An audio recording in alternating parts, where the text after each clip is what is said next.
In the book, Cersei is infuriated because Stannis has sent hundreds of ravens all over the Seven Kingdoms, declaring himself the rightful king, and spreading the rumor of her and Jaime's relationship.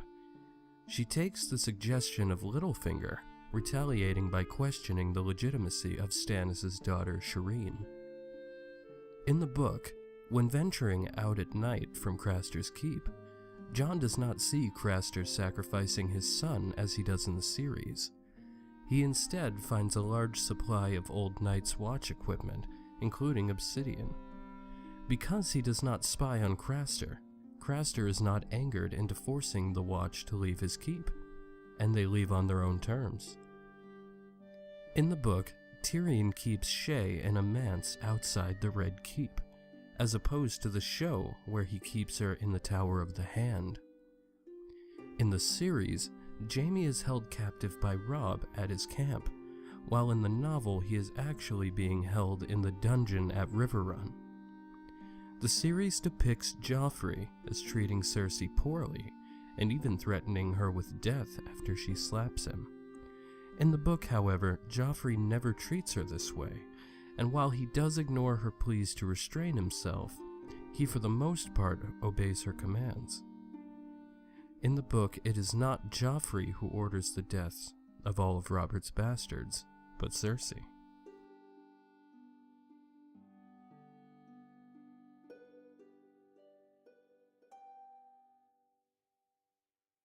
Theon's sister Asha was renamed Yara for the series.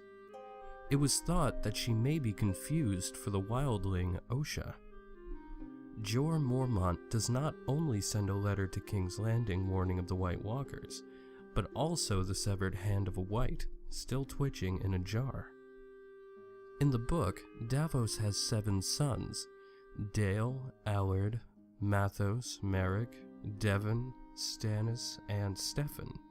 The series only focuses on Mathos. The sexual encounter between Stannis and Melisandre is never shown in the book, but hinted at in a conversation between Melisandre and Davos in Book 3. In the book, Stannis' wife Selyse is never described as sickly, nor did she give birth to stillborns.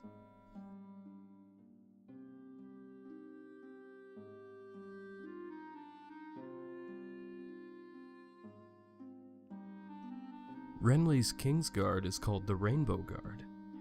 In the book, each member wears a different color of armor, as well as wearing a rainbow cloak and coat of arms. This symbolizes their connection to the faith of the Seven. Shae does not become Sansa's handmaiden in the book, never actually moving to the Red Keep until after the riot in the city. The conversation between Arya and Yoren, in which he tells the story of his brother, does not happen in the book. Because of this, he does not give Arya the idea to recite the names of those she wishes to kill. She instead comes up with this on her own, so she will not forget them. Her list of names is also larger in the book, consisting of the Mountain, Dunsen, Polliver, Chiswick, Rafford, the Tickler, the Hound, Amory Lorch, Ilyn Payne, Meryn Trant, Joffrey, Cersei, and Wheeze.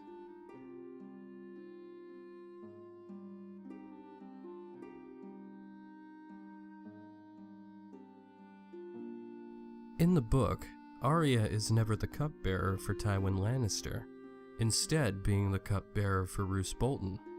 She also serves other roles in Harrenhal, working for several people. During this time, she goes by the name Weasel. The events at Qarth happen quite differently in the book, with Xaro, Pyat Pree, and Quaithe escorting Daenerys to the city. She is also greeted warmly by the people. She also does not hide her dragons, and no attempt is made to steal them. Between the book and the series, Xaro is a very different character. In the book, being described as pale, with a long beak-like nose crusted with jewels. This differs wildly from his dark-skinned counterpart in the series. Xaro is also implied to be homosexual in the book, not outwardly appearing to desire Daenerys. The phrase, "A naked man has few secrets, but a flayed man's got none," is not spoken by Roose Bolton, but by Ramsay Snow while disguised as Reek.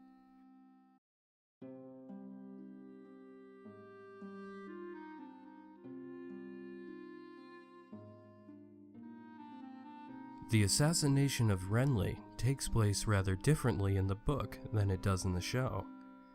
The shadow is described more like an ordinary shadow on the wall of the tent, and is said to be Renly's shadow. It is only noticed at the last moment to be abnormal because it begins to move differently than Renly, raising its sword while Renly has not unsheathed his. In the book, Loras fully believes that Brienne killed Renly, not Stannis. Theon is given command of 8 ships in the book. Also, his uncle, Aeron Damphair, is sent to watch over him. The series shows Theon being mocked, given a ship called the Sea Bitch. In the novel, however, he chooses this name himself. Qhorin Halfhand chooses Jon himself to range north with him in the book. Mormont asks Jon his will on the matter, and he answers simply, "to go."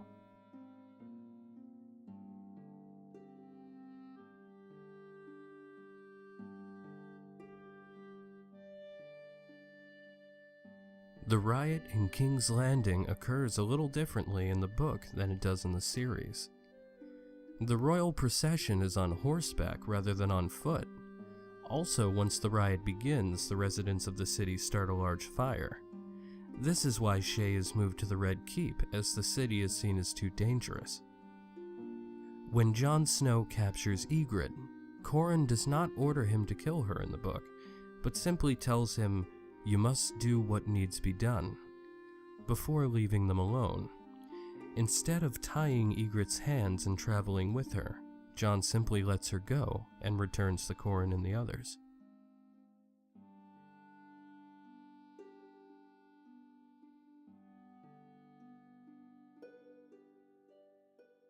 Because Shae is not her handmaiden, Sansa does not have help disposing of her bloody sheets in the book. She instead attempts to burn her mattress. This fills the room with smoke, attracting attention, and she is discovered. The incident is reported to Cersei. There is one moment in the series that drastically changes Jaime's character. The show depicts him attempting to escape Robb's camp by killing his cousin Alton. However, in the book, Jaime never kills a member of his family, and instead travels with his cousin Cleos Frey after he is released to return to King's Landing. Cleos is later killed by outlaws. The plan to take control of Qarth never occurs in the book. Xaro Xhoandaxus and Pyat Pree never killed the 13, or attempted to steal Daenerys' dragons. Daenerys goes to the House of the Undying of her own will.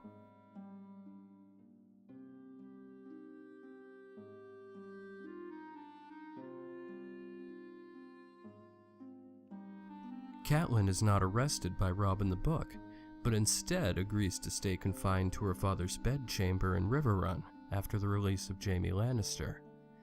Also, when Robb returned, he was never angry at Catelyn, but forgave her right away, understanding that she had made the mistake out of love. It is also discovered that Robb had broken his marriage pact with the Freys by marrying Jane Westerling. The show depicts him marrying a woman named Talisa.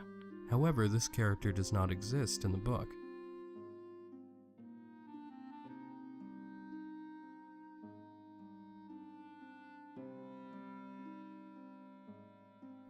The show simplifies Tyrion's plan to defend the city against Stannis. The book describes Tyrion speaking to all of the armorers in the city and commanding them to forge a giant chain, which is linked together beneath the surface of the bay. The royal fleet is sacrificed, luring Stannis' fleet into Tyrion's trap, as opposed to a single ship filled with wildfire. When Stannis' ships passed the chain, it was raised, making retreat impossible once the wildfire was released.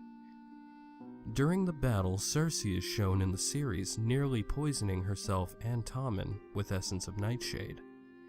However, in the book, she never attempts suicide, and had sent Tommen away beforehand for his safety. The Hound treats Sansa differently when she encounters him in the bedchamber in the book. He throws her on the bed and holds a knife to her throat, forcing her to sing him a song before he leaves.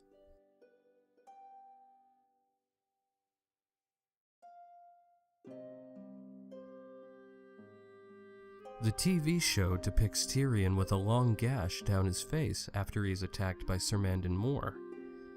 However, in the book, his wound was much more severe, having part of his upper lip and half of his nose cut off in the attack. He also nearly lost his arm due to an arrow wound.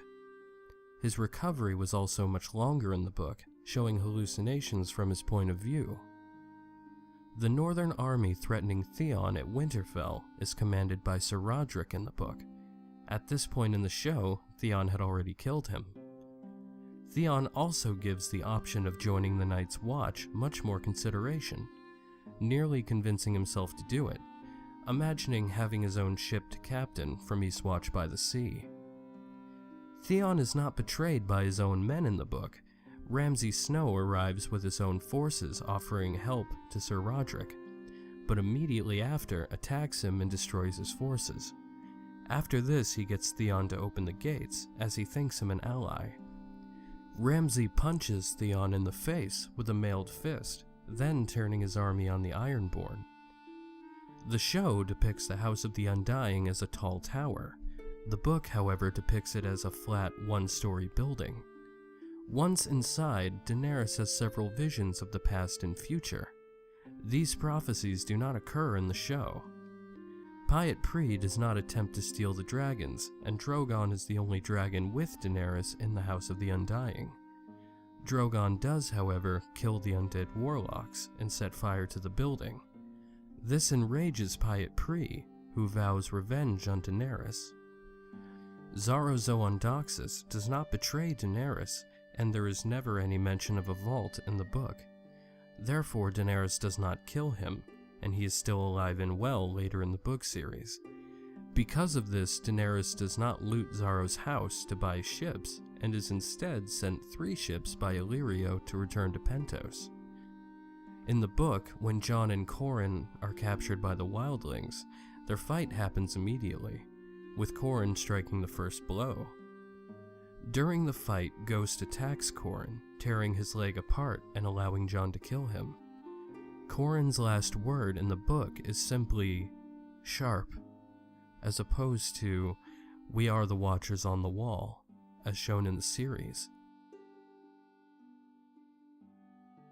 Thanks for watching part 2 of my Game of Thrones series. Please come back next Saturday as the lore continues with Season 3. Have a good day.